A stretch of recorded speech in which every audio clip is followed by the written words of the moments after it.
car review. Let's do this. We did the track version already. I thoroughly enjoyed that. Definitely where my expertise comes into play the most. And the car actually was held up very nicely. So we're driving out of the Euroworld shop here.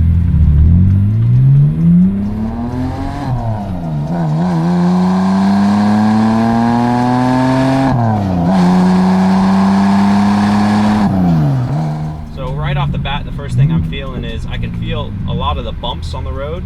I just had to stop quickly for a red light here, and brakes are really solid. You know, you'd expect that obviously out of a track-ready car. I feel a lot of bumps on the road, but it's not like it's abrasive.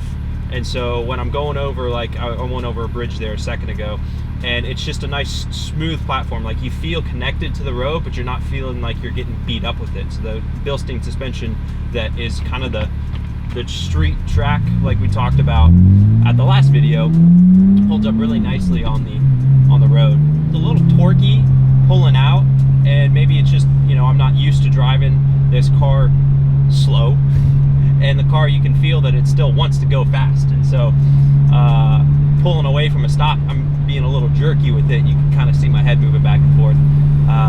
However, it's a nice feeling because you can tell the car is like, all right, I want to go, let's do this. You know, the whole point of a car, from my point of view, is you want to enjoy the way that it drives every time you're driving it. So when I'm driving on the street, I still want to have some of the sounds, the noises, the feel from the road. You know, if I'm out wanting to feel kind of racy, you know, obviously I'm going to adhere to speed limits and make sure that I'm not driving recklessly, but I want to enjoy, you know, pulling away from a stoplight and kind of accelerating and hearing the engine. So the seats are nice and comfortable, good support on the racetrack, and I didn't feel like I was kind of flying all over the place. However, they're still comfortable enough that when I'm driving around here on the street, you know, I'm not feeling like I'm sucked in and tightened into the seat, or like the bolsters are pressing on me too hard. You know, it's nice and relaxed, and it's really, you know, it's a civilized car. And that's kind of the whole point of this, is that it's a car that's, okay, I could run over to the Walgreens or the HEB around the corner, grab groceries, but I also could take it down to MSR, take it over to Coda, drive there, and be able to get on track, have a good time, and then drive it home. You can tell just the way that the car accelerates and pulls, it wants to be driven fast. And so naturally, you know, I'm gonna want to drive it fast, because that's what I do, get the most out of a car. And you know, it makes you smile a little bit, just that little exhaust kind of popping on the, you know, when you let off the throttle, and a little bit of torque that you get from, you know, 2,000 to 5,000 RPM, and that's kind of the driving range of the car, and that's where you want it to be when you're driving on the street. So, you know, I want to have enough power to where if I need to change lanes and accelerate, I can do that. So something that has happened once already on this trip is when I go to first gear, I accidentally hit reverse.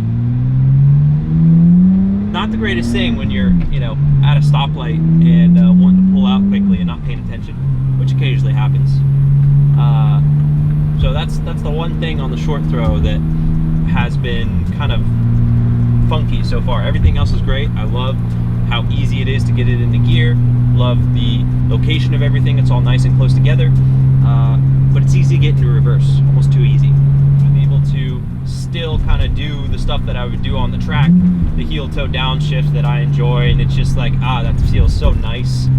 And I mean, that's one of the things that I love about racing, and somewhat miss in modern race cars, is the, you know, the rawness and the ability to mess up with gearing, the ability to, you know, kind of control and force a mistake, maybe if you're pressing someone hard and they miss a shift. Where there's a lot of the little intricacies that have been taken out, you know, with the pneumatic gearboxes and the paddle shifts, which I love too, and it's a lot of fun to push a car like that. And you know, the Porsches have the PDK systems now, so it's all stuff that's transferred over into road cars. However, there's something that's still to be said about matching a rev like that on your own, and knowing like, hey, this is, you know, this is like that. I love that. It perfectly does it super nicely on the road and on the track.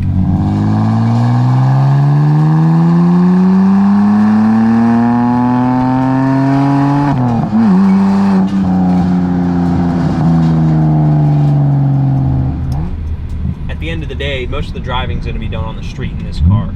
And so you've got to make sure that you're happy with it on the street. You know, it's one thing to take a car and make it, you know, a monster on the track, but then you've got to go and drive it every day and it beats you up. And all the mods that have been done with this car, you know, the Falcon tires, the short throw shifter, the Bilstein shock upgrades, you know, it's all been nice upgrades that enhance the car on the street.